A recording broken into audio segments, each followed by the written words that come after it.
5 گناہ کرنے والوں کی قربانیاں قبول نہیں ہوتی۔ جو لوگ یہ 5 گناہ بڑے فخر اور بڑے شوق سے کرتے ہیں نا، ان کی قربانیاں تو کیا، ان کی نمازیں بھی ان کے منہ پر مار دی جاتی ہیں، قبول نہیں ہوتی۔ ان کی دعائیں آسمان کی طرف اٹھنے سے پہلے ہی ٹھکرا دی جاتی ہیں۔ ارے قربانی کا جانور جو بے زبان ہوتا ہے، شاید وہ بھی ان کے عملوں کو دیکھ کر، ان کے کرتوتوں کو دیکھ کر اللہ کے حضور عرض کرتا ہو، یا اللہ، یہ شخص، یہ برا شخص، یہ گنہگار شخص، یہ بدکار شخص مجھ جیسے بے گناہ کو تیرے نام پر ذبح تو کر رہا ہے، لیکن خود تو گناہوں میں لت پت ہے۔ میں بے گناہ ہوں اور یہ خود گناہوں میں لت پت ہے اور توبہ بھی نہیں کرتا۔ خدا را میری قوم کے نوجوانوں، مہنگے پیسوں سے خریدے گئے جانور کی بد دعا سے ڈرو۔ قربانی سے پہلے ان 5 گناہوں سے توبہ کر لو، سچی توبہ کر لو۔ یہ 5 گناہ کرنے والے بدبخت لوگ جب عید کے دن سفید کپڑے پہن کر، مہنگا جانور خرید کر فخریہ انداز میں دوسروں کو دکھاتے پھرتے ہیں نا، بڑے فخر سے کہتے ہیں ہم نے مہنگا جانور لیا قربانی کے لیے، ہم نے قیمتی جانور خریدا قربانی کے لیے، مگر وہ نہیں جانتے کہ یہ جانور ان کے لیے رحمت کا باعث نہیں بلکہ عذاب کا ذریعہ بننے والا ہے، ان کے گناہوں کی وجہ سے، ان کی بدکاریوں کی وجہ سے، کیونکہ وہ گناہ کرتے ہیں، توبہ بھی نہیں کرتے۔ وہ نہیں جانتے کہ یہ جو جانور خریدا ہے ہم نے، یہ تو ہمیں بد دعائیں دے رہا ہے۔ وہ جب چھری ہاتھ میں لیتے ہیں جانور ذبح کرنے کے لیے، جب یہ لوگ چھری ہاتھ میں لیتے ہیں تو ان کے ہاتھ تو نہیں کانپتے، لیکن آسمان کے فرشتے ضرور کانپ جاتے ہیں۔ آسمان کے فرشتے ان پر لعنتیں کرتے ہیں۔ یہ وہ ہاتھ ہیں جو رات کو گناہوں میں مصروف رہتے ہیں، یہ وہ ہاتھ ہیں جو رات کو شرابوں میں مصروف رہتے ہیں اور دن کو اللہ کی راہ میں قربانیوں کے دعوے کرتے ہیں۔ کیا اللہ ایسے دھوکے کو قبول کرے گا؟ ایسی قربانی کو قبول کرے گا؟ ہرگز نہیں کرے گا۔ میرے بھائیوں، یاد رکھو، عبادت کی بنیاد صرف رسمیں ادا کرنا نہیں بلکہ دل کی سچائی، نیت کی صفائی اور گناہوں سے سچی توبہ بھی ہے۔ اس لیے میرے بھائیوں، اگر تم چاہتے ہو کہ تمہاری قربانی آسمان کی بلندیوں تک ضرور پہنچے، تمہاری یہ دعوت، تمہاری یہ عبادت آسمان کی بلندیوں تک ضرور پہنچے، اگر تم چاہتے ہو کہ تمہاری یہ قربانی آسمان کا، عرش کا دروازہ ضرور کھٹکھٹائے، فرشتے تمہارے لیے دعا کریں اور اللہ تمہیں اپنی رضا کا پروانہ دے دے، تو فرمایا ان 5 گناہوں سے جلد از جلد توبہ کر لو، قربانی سے پہلے ہی توبہ کر لو۔ دنیا میں اگر اللہ کا پسندیدہ انسان دیکھنا چاہو، دنیا میں اگر اللہ کا پسندیدہ انسان دیکھنا چاہو تو اسے دیکھ لو جو توبہ کے دوران آنکھوں سے آنسو بہا رہا ہو، کیونکہ توبہ کرنے والا شخص میرے اللہ کو بہت زیادہ پسند ہے۔ فرمایا قربانی صرف جانور کے گلے پر چھری چلانے کا نام نہیں بلکہ یہ دل کی صفائی، نیت کی سچائی اور اللہ کی رضا کے لیے اپنی چاہتوں کو قربان کرنے کا نام بھی ہے۔ اپنی رضا کو اللہ کی رضا پر قربان کرنے کا نام بھی قربانی ہے۔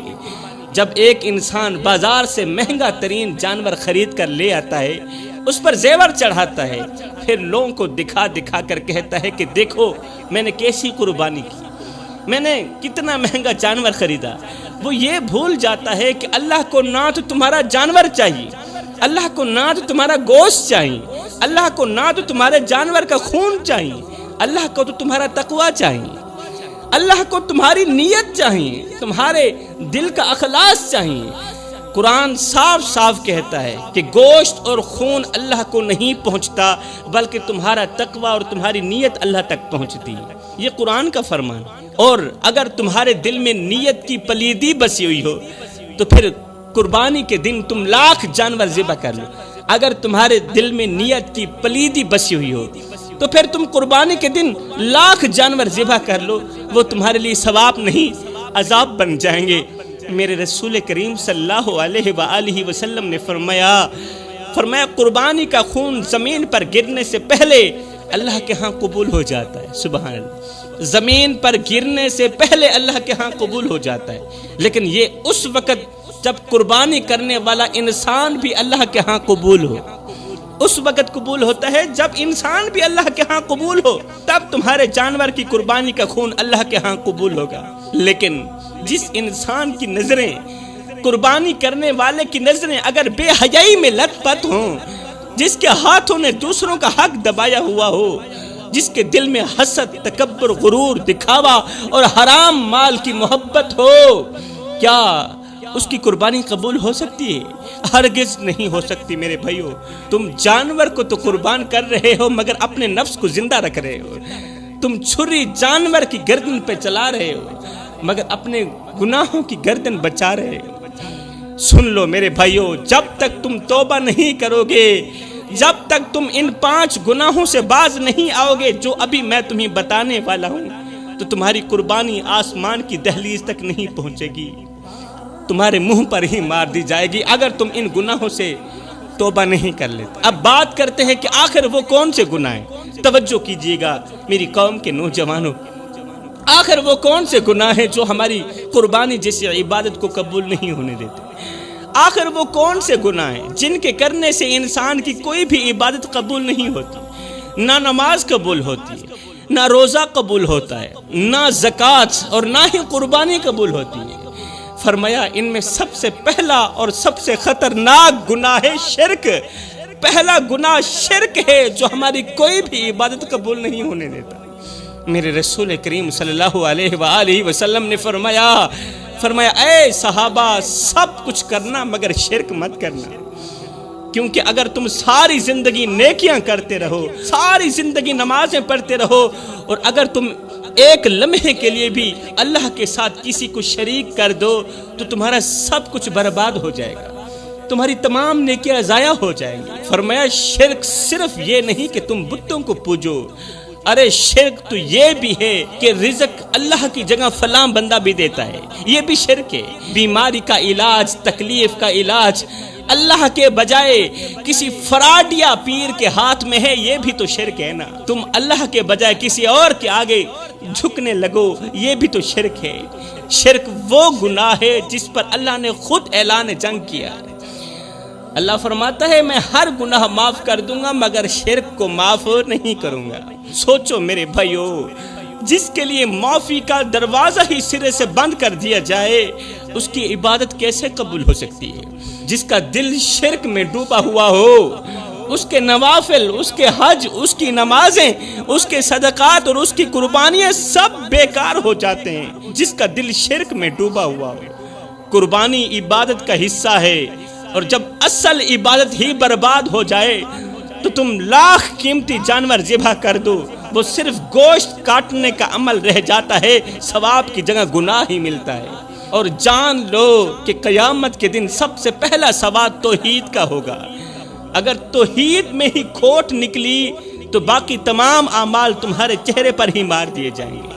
میرے رسول کریم صلی اللہ علیہ وسلم کا یہ فرمان سن کر ثابت ہوا کہ شرک ایک ایسا گناہ ہے جو ہماری قربانی جیسی عبادت کو بھی ضائع کر سکتا ہے۔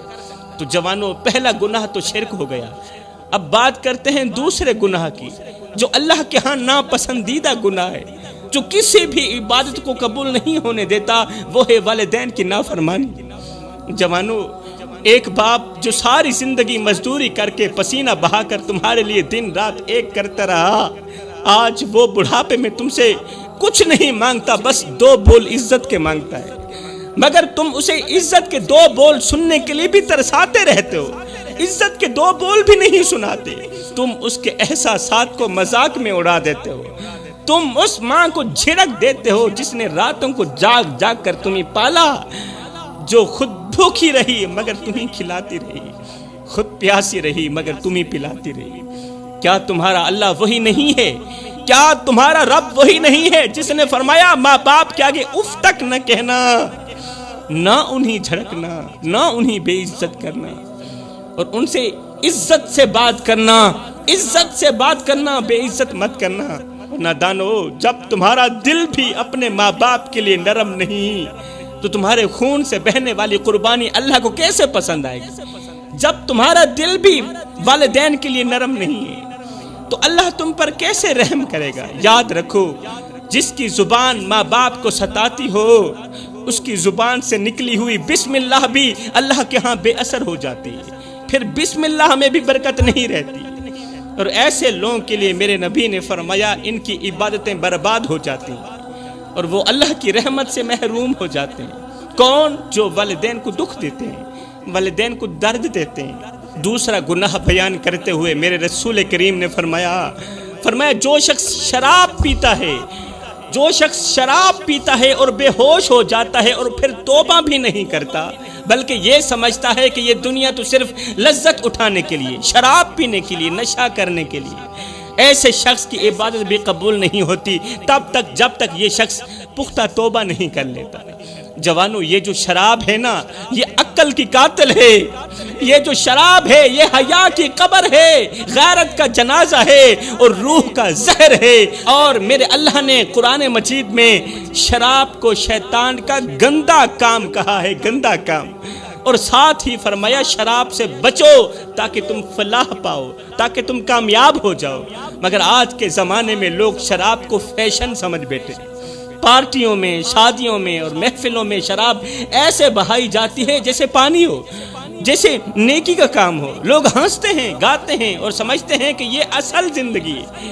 ارے یہ انسانوں کی زندگی نہیں، یہ تو خنزیروں کی زندگی ہے، یہ تو کتوں جیسی زندگی ہے۔ اور جب وہ شرابی لوگ، شراب کو پانی سمجھ کر پینے والے لوگ جب اسی حالت میں قربانی کے لیے جانور خریدتے ہیں تو وہ جانور بھی شرمندہ ہوتا ہے، وہ جانور ان پر لعنت کرتا ہے کہ مجھے وہ شخص ذبح کرے گا جس کو اپنے آپ کا پتہ بھی نہیں۔ جانور ایسے شخص پر افسوس کرتا ہے کہ کاش اس کے ہاتھ میں نہ چڑھتا۔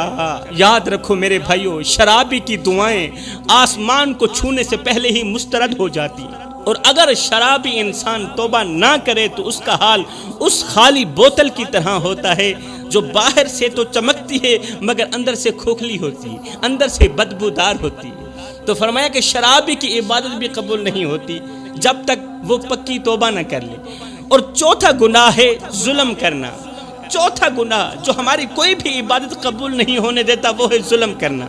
فرمایا میرے نبی نے کہ ظلم قیامت کے دن اندھیروں میں بدل جائے گا، اور جو شخص کسی کمزور پر ظلم کرتا ہے، ہاتھ اٹھاتا ہے، مارتا ہے، پیٹتا ہے، کسی یتیم کی زمین ہڑپ کرتا ہے، کسی بیوہ کے حق کو مٹی تلے دفن کر دیتا ہے، کسی مزدور کی مزدوری دبا لیتا ہے، یا بہن کی وراثت چھین لیتا ہے، باپ کی وراثت میں سے اسے حصہ نہیں دیتا، وہ اگر لاکھ قربانیاں بھی دے دے، لاکھوں کے لاکھوں جانور ذبح کر دے، وہ سب ظالم کے منہ پر مار دیے جائیں گے، ثواب کی جگہ ایسے شخص کو گناہ ہی ملے گا۔ وہ چاہے لاکھوں کے لاکھوں جانور ذبح کرے، اگر کوئی ظالم ہے، ظلم کرتا ہے تو اسے ثواب نہیں، اسے گناہ ہی ملے گا، کیونکہ اللہ کا ترازو صرف گوشت نہیں تولتا، وہ انصاف بھی تولتا ہے، نیت اور دل کا درد بھی تولتا ہے۔ سنو، ظلم صرف مارنے کا نام نہیں، کسی کی خاموشی چھین لینا بھی ظلم ہے، کسی کے آنسوں کا سبب بن جانا بھی ظلم ہے۔ یاد رکھو، جس نے کسی کا دل توڑا وہ اللہ کی رحمت سے دور ہو گیا، کیونکہ کسی کا دل توڑنا بھی ظلم ہے۔ وہ جو اپنے آپ کو ظالم سمجھ کر سو جاتا ہے وہ نہیں جانتا کہ اس کے آنے والی ساتوں کی ساتوں نسلیں تباہ ہو چکی ہیں، کیونکہ اللہ خاموش نہیں رہتا، بس مہلت ہی دیتا ہے، اور جب وہ مہلت ختم ہو جائے تو ظالم کا غرور مٹی میں ملتا ہوا نظر آتا ہے۔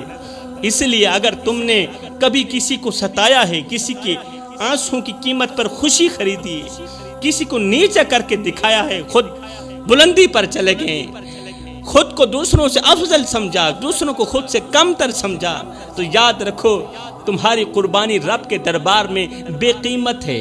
یہ قربانی والی عبادت تب تک قبول نہیں ہوگی جب تک تم لوگ پختہ توبہ نہیں کر لیتے۔ تو فرمایا پانچواں گناہ، آخری گناہ جو کوئی بھی عبادت قبول نہیں ہونے دیتا وہ ہے چغلی، غیبت اور حسد کرنا۔ یہ زبان سے نکلا ایک ایک لفظ وہ زہر ہوتا ہے جو دلوں میں نفرت بھرتا ہے، رشتوں کو جلا دیتا ہے اور اعمال کو راکھ کر دیتا ہے۔ میرے رسول کریم نے فرمایا غیبت کرنا مردہ بھائی کا گوشت کھانے کے برابر ہے۔ غیبت کرنا اپنے سگے مردہ بھائی کا گوشت کھانے کے برابر ہے۔ اور افسوس آج اگر ہم غور کریں تو ہمارے معاشرے کی عورتیں صبح اٹھتے ہی ساس کی غیبت، شام ہوتے ہی سسر کی چغلی، رات کو شوہر کی برائیاں، اور جب دل چاہا نندوں اور پڑوسیوں کی چغلیاں۔ یہ جو زبان ہے نا، یہ تمہارے لیے عزت کا دروازہ بھی کھول سکتی ہے، اور یہی زبان تمہیں جہنم کی گہرائیوں میں بھی دھکیل سکتی ہے۔ تم نماز بھی پڑھتی ہو، روزہ بھی رکھتی ہو، قرآن کی تلاوت بھی کرتی ہو، لیکن اگر تمہاری زبان دوسروں کی عزت تار تار کرتی ہے تو یاد رکھو تمہاری قربانی بھی قبول نہیں، پھر تمہاری نماز بھی نامکمل ہے، اور تمہاری دعائیں آسمان تک نہیں جائیں گی، کیونکہ غیبت عبادتوں کو ایسے کھاتی ہے، چغلی عبادتوں کو ایسے کھاتی ہے، حسد عبادتوں کو ایسے کھاتی ہے جیسے آگ لکڑیوں کو کھاتی ہے۔ اور حسد وہ بیماری ہے جو دل کو ایسا کالا کر دیتی ہے کہ انسان کو دوسروں کی خوشی بھی اذیت لگتی ہے، پھر دوسروں کی خوشی بھی برداشت نہیں ہوتی۔ تو یہ ہیں وہ 5 گناہ جو انسان کی کوئی بھی عبادت قبول نہیں ہونے دیتے۔